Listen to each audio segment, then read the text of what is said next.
Salut la compagnie, c'est Jules Melon et aujourd'hui, dans un Pro Ciné Critique, je vais vous parler d'un film sorti plus tôt cette année que j'ai rattrapé en streaming. Et oui, je sais, ça arrive. Escape Game ou Escape Room en VO, réalisé par Adam Robitel, dont c'est le second long métrage après Insidious 3. Ce film est une sorte de thriller psychologique huis clos, reprenant donc la thématique du Escape Game, ce jeu très populaire chez les ados et les jeunes gens. Voilà. En disant ça, j'ai l'impression d'avoir 50 ans. Mais bon, c'est pas grave. Alors, rattrapage, oui, parce que je l'avais pas vu à l'époque, il m'attirait pas plus que ça. Puis, avec le recul, j'ai vu des critiques qui n'étaient pas forcément négatives. Je me suis penché sur le synopsis et je me suis dit, ouais, pourquoi pas, en divertissement, je le rattraperai plus tard et tout. Puis, pouf, tiens, je l'ai vu en streaming. Enfin, je l'ai vu dispo en streaming. Je me suis dit, tiens, je vais le regarder en mode détente du mercredi soir. Et bon, autant vous le dire de suite, c'est un film pour ados, pour jeunes, qui reprend beaucoup de films du genre Saw ou Cube. Et c'est d'ailleurs pour ça, le côté Cube, que j'avais envie de le voir, parce que Cube est un de mes films underground préférés, on va dire ça comme ça. Et je me suis dit, tiens, ça pourrait être intéressant de voir comment ils le font à la sauce d'aujourd'hui. Je savais d'avance que ça allait pas être aussi psychologique et aussi spécial, mais quand même. Et en effet, ce n'est pas spécial du tout. Le problème de ce Escape Game, pour moi, c'est pas un mauvais film. C'est un film lambda. C'est l'archétype même du film moyen qu'on va oublier à peine celui-ci terminé. Je- Pourtant, il y a des idées. Il y a quelques idées de mise en scène sur certains moments, notamment dans la dernière chambre où ils sont. Je ne vais pas spoiler, mais voilà, il y a des trucs intéressants. Mais quand même, grosso modo, tu te dis une fois sorti donc de ce long métrage que, bah, en gros, ce film n'est pas du tout allé aussi loin qu'il aurait pu aller. Déjà au niveau des personnages, bon, comme d'habitude dans ce genre de film-là, d'ailleurs, c'est vraiment comme dans Cube, on se retrouve avec, je crois, 5 ou 6 personnages qui ont tous des traits de caractère particuliers ou des écorchures du passé différentes, ou, voilà, ou des vies bien à eux. Et fatalement, on s'attend à s'attacher vraiment à leur personnalité et à ce que chacun ait son importance dans le jeu. Et malheureusement, même si on a certaines choses qui sont placées de façon intéressante et tout, ça ne va pas du tout là où ça aurait dû aller. Et franchement, la psychologie des personnages, elle est vite bazardée. À part un, là, le personnage joué par Tyler Russell, qui s'appelle Zoé, qui est un petit peu l'équivalent, mais alors très vite fait, hein, de l'autiste dans Cube, même si c'est pas tout à fait pareil, enfin c'est la génie, voilà, elle arrive à repérer des trucs, machin, etc. À part ce personnage-là, les autres, bof quoi. On a Ben, joué par Logan Miller, qui est vraiment le personnage principal, puisque le film s'ouvre sur lui dans le jeu. D'ailleurs, tiens, ça m'a rappelé Cimetière, là, que j'ai vu il y a quelques jours, où on a en gros une des scènes de la fin en intro du film. Et je rejoins d'ailleurs à ce niveau-là les amis du claque de certains Lamta Show, le podcast. Il faut arrêter avec ces films qui te proposent la fin au début et qui te font miroiter quelque chose. Même si c'est pour au final essayer de te surprendre, franchement c'est un peu relou. Laissez-nous découvrir le film. Ça peut marcher de temps en temps, mais là ça ne se justifie pas. J'ai un peu l'impression que c'est la mode, ça. Bref, voilà le personnage de Ben, qu'on voit donc au début apparemment présenté comme l'un des derniers survivants. Attention, hein, c'est un peu plus compliqué que ça. Euh, Même lui, bah, on apprend des trucs sur lui, mais je trouve que voilà quoi.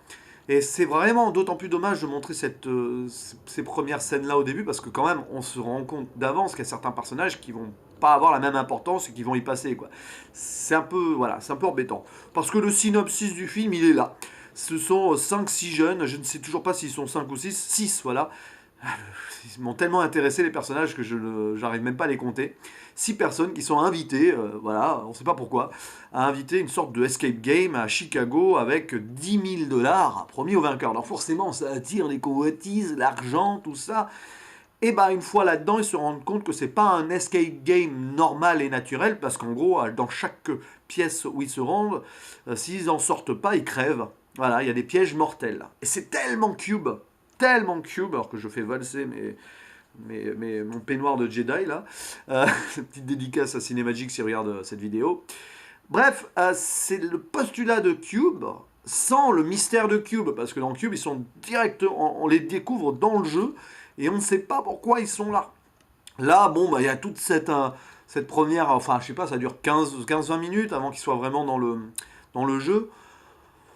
On essaye maladroitement pour nous présenter les personnages, voilà. Il y a le geek de service, asiatique, cliché là aussi, bon, c'est pas grave, hein.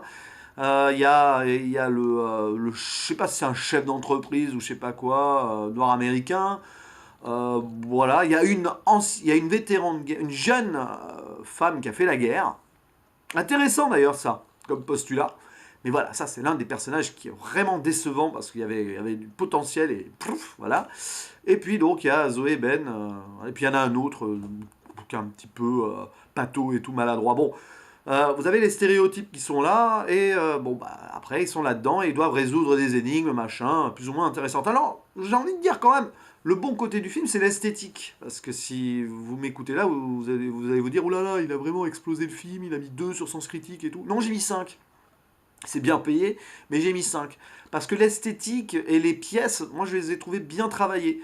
Les pièges, les façons dont les personnages meurent et tout, bon, voilà. Mais j'ai trouvé ça intéressant dans les décors. Il y a vraiment la pièce du show, enfin la pièce, l'endroit où c'est le show qui va les tuer, l'autre c'est le froid. Il y a cette pièce finale qui est super intéressante pour moi. Il y a un moment, ils sont dans une sorte de réplique d'hôpital où on apprend des trucs sur les personnages et sur leur éventuel lien ou pas.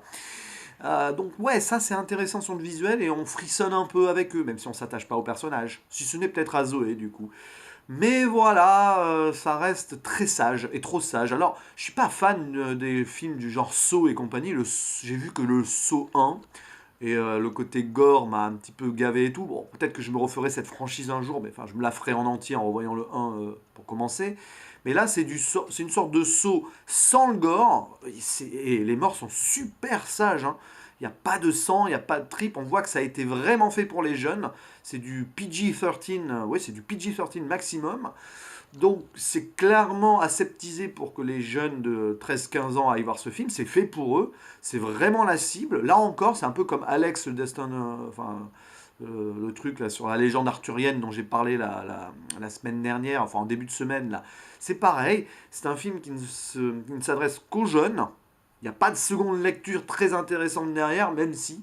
Mais le problème, c'est que si tu vas chercher la seconde lecture et que tu as vu certains films du genre d'avant, je pense que même Saw est beaucoup plus intéressant, mais il y a surtout ce Cube là. J'insiste sur Cube, j'en parlerai un jour, mais c'est vraiment un grand film underground qui avait été d'ailleurs réalisé avec un budget minuscule. Bref, c'est inintéressant. D'autant plus que l'histoire en elle-même, bon, on commence à se demander alors, qui est le maître du jeu? Est-ce que c'est l'un des 6 personnages? Oui, non, peut-être. À la fin, il se passe ce qui se passe, et on a des pseudo-tentatives de twist qui n'en sont pas. Et c'est ça qui m'a un petit peu frustré aussi, même si la fin est intéressante, franchement. Les révélations qu'on a, qui n'en sont pas, ne sont pas super intéressantes et te laissent sur ta faim. Mais ça a été construit de façon à ce qu'il y ait une suite potentielle. Ça se voit, clairement. Et apparemment, une suite est déjà dans les tuyaux. Je ne sais pas si le film a eu un certain succès, mais je pense qu'il a tout pour avoir eu ce succès-là auprès des jeunes. Donc la suite apparemment est déjà commandée. C'était prévu pour être au moins un diptyque. Et c'est le problème du film, c'est qu'il ne va pas se suffire peut-être à lui-même. Et c'est assez dommage, parce que tu as un peu l'impression, une fois arrivé au bout, de te dire tout ça pour ça. Peut-être qu'avec la suite, ce premier film va prendre une autre dimension, qu'on va en apprendre plus sur les personnages qui vont gagner, enfin ceux qui restent ou ceux qui sont plus là, mais avec des flashbacks, on sait jamais, vous savez, avec les surprises. Oh, j'étais pas mort et tout, c'est moi le maître du jeu. Ça sent la révélation comme ça dans le deuxième, dans la suite, du coup, mais bon, ça, je ne vais pas présumer de mes prédictions. Bref, je ne sais plus ce que je disais, mais voilà quoi. Hein, c'est dommage quoi. Ce film, on a l'impression qu'il sert à rien, si ce n'est à donner un bon divertissement et un petit peu de frisson et tout, et avec quelques idées esthétiques et une mise en scène pas si dégueulasse que ça quand même. C'est pour ça que je mets la moyenne. Franchement, là, la scène dans cette pièce finale où il y a une sorte de poison avec une architecture étrange où vraiment la caméra voilà, en tangue avec les personnages, ça c'est intéressant. Mais voilà, et puis ben, les petits jeux de décor et de photographie dans les scènes froides, dans la pièce froide et dans la pièce chaude, sans en dire plus, sont assez intéressantes aussi. Voilà, sont assez intéressants. Je sais plus. après, c'est pas grave. Bref, voilà, je ne saurais conseiller ce escape game aux adultes. Maintenant, si vous avez des ados, ou si vous-même êtes, pardon, ado qui regardez cette vidéo, jeunes, je pense que vous apprécierez bien. Surtout si vous aimez bien les escape games. Ça vous fera peut-être flipper d'en faire un en vrai. Voilà, on sait jamais. Bon, voilà, il y a un petit message sur ce maître du jeu. Quelles sont ses intentions derrière? On essaye de deviner le truc. Il y a un petit truc qui est balancé comme ça dans les dernières minutes du film, mais franchement, ça reste assez simpliste. Et disons que on regardera peut-être la suite pour essayer d'en savoir plus et en espérant que ce soit plus intéressant et plus percutant dans la psychologie. Mais bon, je pense que la suite, si elle sort, oui, je pense que. Enfin, bon, bref, il y aura forcément une suite. Je ne sais pas si j'irai la voir au cinéma ou si je la rattraperai comme ici, en streaming ou plus tard en sortie DVD, Blu-ray, machin, tout ça. Voilà, c'était mon avis sur Escape Game. Très dispensable pour moi. Mais bon, il y a eu certainement pire dans le genre. Voilà. Ça m'a juste donné envie de revoir Cube. Pas prochainement, mais je le reverrai pour la énième fois et j'en parlerai.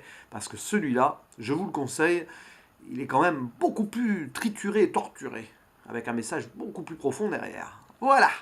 À la prochaine. Ciao.